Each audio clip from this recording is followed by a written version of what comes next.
Hello ladies and gentlemen, welcome to the Game Hub. I'm your host GamerK, and we're finally here in August, guys. It is time. Did I say this already in my convention video? I think I did. Well, anyway, this is the first video of the scheduled programming, and it's August, and my mom picked all the videos because it is her birth month, and every member of my family who live in my house, I always let them pick the videos for their birth month, just to add a little shock value to what I want to talk about. And this time it is all Disney month for this month, so I'm kind of happy about that. And we are going to be talking about a game review about something that is very near and dear to my life, and something that I think is a rare find. Like I always say, I always do video games that aren't just coming out. I do old video games of the past, and this one is definitely a favorite of mine. It is a Game Boy Advance exclusive, and this is the first time I'm talking about a handheld game, basically, except when I talk about my top 13 lists. But nonetheless, we're celebrating Halloween a little bit early, as you can tell by my Nightmare Before Christmas shirt and the small Jack and Sally artwork in the corner. We are going to be talking about the prequel to Nightmare Before Christmas. That's right, ladies and gentlemen. A year after the development of Oogie's Revenge for the consoles, they decided, you know what? Long time ago, longer now than it seems, in a place you'd probably never seen in your dreams, the origins of the Pumpkin King and his rivalry feud with the king of all creepy crawlies. We are talking about Nightmare Before Christmas, The Pumpkin King, exclusively for the Game Boy Advance. Now, I've lost the, it's been years, so I kind of lost the cover art for the box for the games, but okay, seriously, do I have to keep doing this? One sec.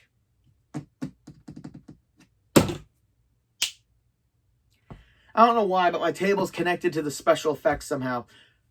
The Pumpkin King. This artwork is beautifully done, and I still have the game cartridge.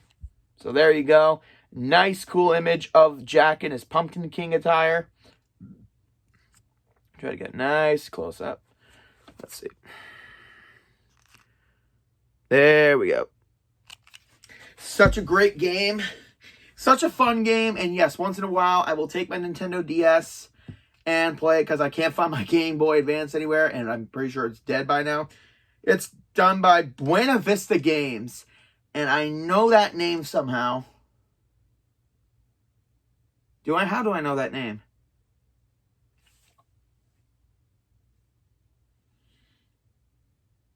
Oh, that's why. Huh. Well,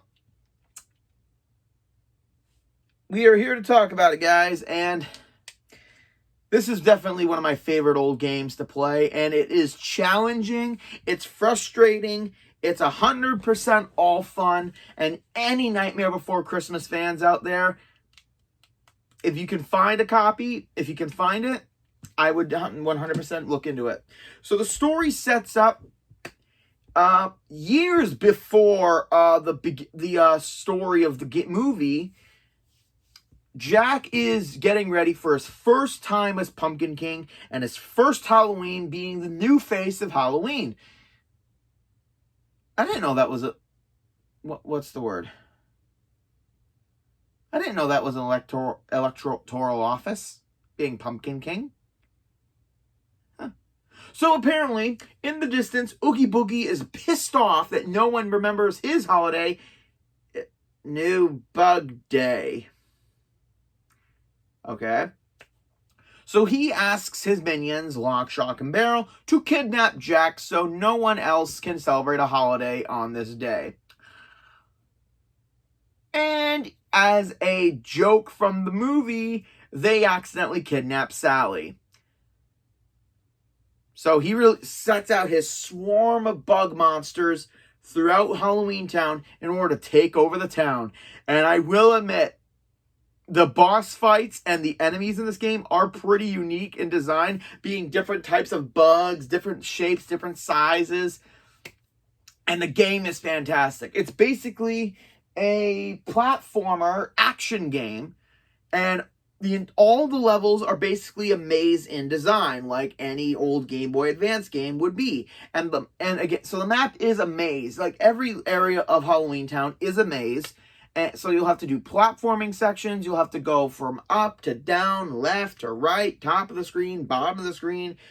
And that's honestly pretty cool of how they do it. For retrospect, the game did come out in 2005, so a year after Oogie's Revenge, the sequel game. And I will admit, the game is, again, really, really fun. The action is there.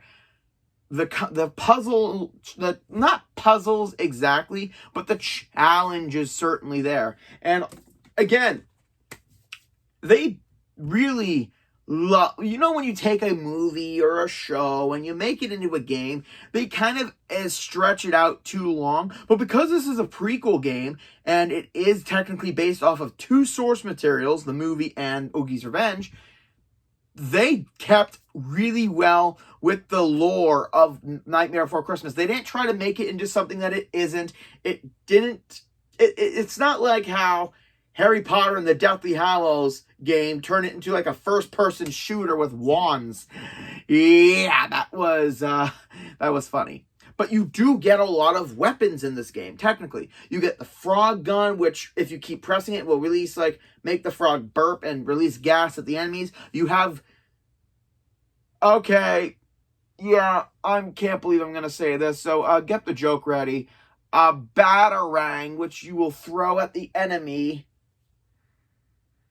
Yep, just saying it, I knew that joke was going to come.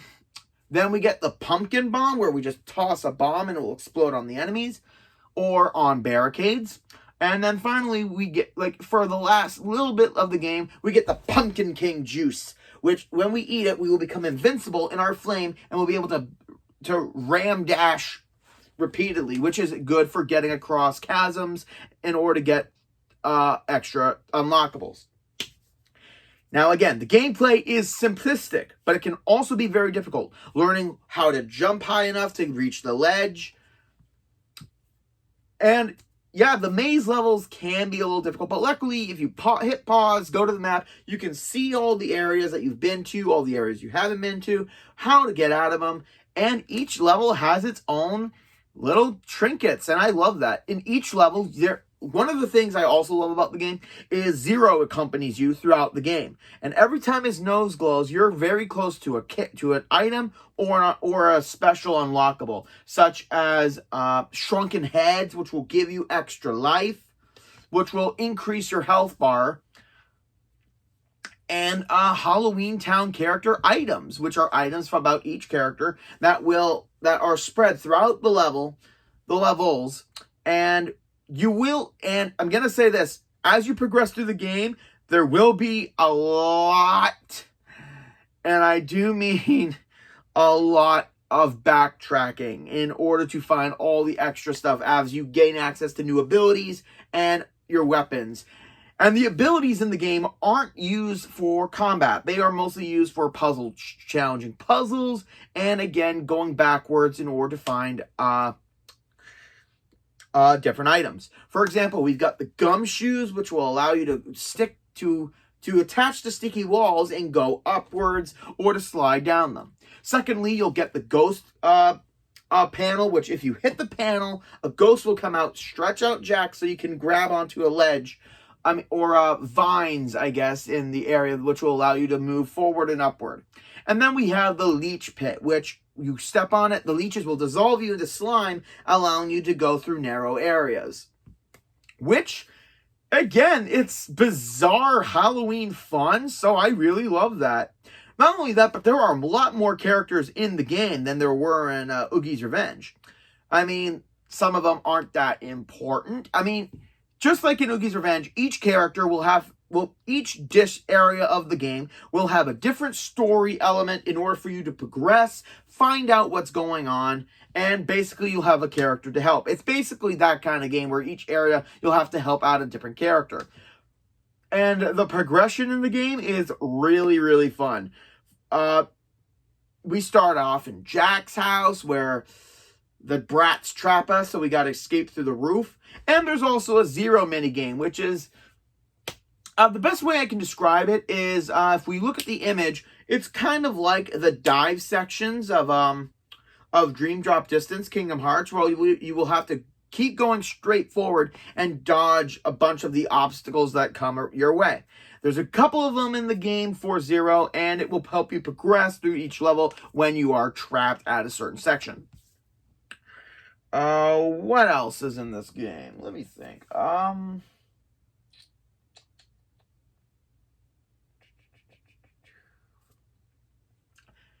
You reading my notes? Calm down. So yeah, you get to help all the citizens, and a good majority of them are, for example, helping the werewolf get the leeches back to normal instead of them being monstrous. Freeing the corpse kid from a possessed pumpkin.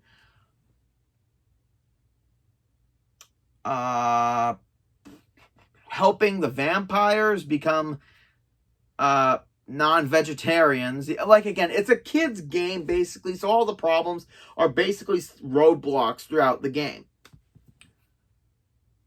And again, one thing I mentioned earlier is the backtracking. That also applies to the story, where you will have to go back to each level and do the other parts of it once you upgrade, once you've gone through majority of the story, and you'll have to go back in order to progress again. I like that when games make you go back and investigate new areas once you get a bunch of more the items and weapons. And throughout the game, you will be able to upgrade your weapons into being more powerful. For example, the frog gun will be a continuous blast, so you don't have to keep pressing it. The batarang will release 3 copies of it and will attack the enemies. The pumpkin bomb becomes bigger with a more powerful blast. I'm not sure how the Pumpkin King gets upgraded, though, but yeah, the game does an excellent job of utilizing everything that is Nightmare Before Christmas and implementing it into a combat setting and a platform setting, much like Oogie's Revenge did with the combat, and it's actually pretty ingenious of how they do it.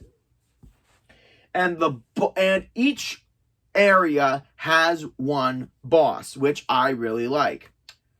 They even find a way to put a boss in Jack's house, which is pretty amazing. Like, every single boss is unique in its own way. And again, they have their own gimmicks of how to attack. Let's see, like, the cricket will constantly be jumping around, be sending her hordes of little locusts, creating bombs, I believe. It's been a while since I've watched the video or played the game, so I'm not 100% sure on that. You have the very first boss, which is a basic spider in the town hall. I love how both of these games, the first boss is in the town hall, which, yeah, I really enjoy that synergy about that.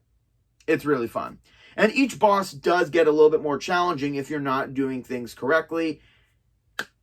And it's just good fun. All the bosses have that level of challenge as you progress through the game that will make it harder and harder for you to understand what works, what doesn't work. And that's perfectly fine. Another little tidbit I really love about this game is how throughout the level, once you get to the boss area, there's this little caterpillar bug holding an arrow that indicates the boss fight. And if you destroy him, you'll get a big fish bone, which will increase your health. Which I kind of like that little gimmick. Because I miss that in video games when they would give you an indication you're about to fight the boss. And there's also the save markers, which are the Halloween Town Scarecrow, which is the Pumpkin King outfit. And there are electric chairs throughout the game, which, if you sit on them, they will regenerate your health to full health. Which, actually, I kind of like that. It's fun. At the end of the game, once you collect a bunch of the collectibles, there are 3 minigames that you can play. They're just for fun. It doesn't give anything spectacular. And going back to the collectible items throughout the world, there are 19 total collectible items. And how many levels are there? Let's see. We got Town Square, you got Jack's house, Finkelstein's lab, Pumpkin Patch, the graveyard,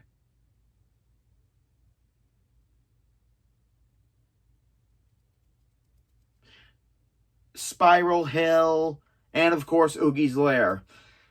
Yeah, one thing I noticed, yeah, you do get to go back in each area and do a little bit different bit of story. And I do like that. How we start off in Town Square, and then later on we will return to a different part of Town Square and deal with the leech problem I mentioned. Which, again, I do love that they implement that they backtrack, but the backtracking is absolutely kind of insufferable a little bit. I mean, especially if you got to backtrack to places from the very beginning with the new abilities that you get in order to clear the obstacles. I still like it. One thing I also really love about this game is the fact that Jack has never met Sally before, and he's never heard of Oogie Boogie until the thread happened. So the fact that everyone else knows Oogie Boogie but Jack doesn't just shows how inexperienced Jack is with his own town. And actually, that kind of fits, to be honest. I mean, it's nothing like they were rivals right from the get-go. Oogie had to start this nonsense in order to get in Jack's way. So I really love that we get to experience Jack's first meeting with Oogie Boogie, just like Jack is meeting him for the first time. I love that we already know that they're rivals and enemies and stuff, but we get to see how it happened, and it's done pretty well. It's fantastic. And yes, the Oogie Boogie boss fights are some of my favorite boss fights in this game. And yeah, the entire boss roster is something of an entomologist's dream, having them, except for one of them being an insect or a bug of some sort. So yeah, it's all good fun, and it's really, really good. But again, the bosses are really challenging if you don't know how to defeat them. They all have their own little gimmick, which I frickin' love. And they're all different types of insects. We get pill bugs, we get moths, we got spiders, we got crickets, we got centipede. We have a whole bunch. One thing, though, is that we don't really fight the three brats in this one, which is odd considering we fight them twice in Kingdom Hearts. Actually, no, 3 in Kingdom Hearts, if we count 358 Days Over 2, and we fight them each twice in Oogie's Revenge, and then once all together. So, yeah, the 3 brats actually have a bunch of boss fights when it comes to gaming, which is really odd. So going over everything, the whole game will take you about 5.5 hours to complete. But if you're searching for everything, it's going to take you a bit longer. And if you keep dying and if you keep getting lost, then maybe double that at maybe 10 hours at max if you are searching for everything and doing everything in each section of Crawloween Town.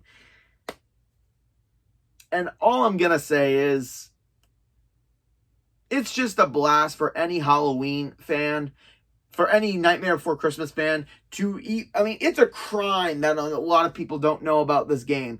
And yeah, that's why the Game Hub is here to present you with the coolest bizarre games imaginable, and Pumpkin King is no exception. With the combat, the platform sections, the fact that they've made Halloween Town into its own little maze of a location for each area, it's fantastic. The boss fights, the enemies are challenging enough on their own.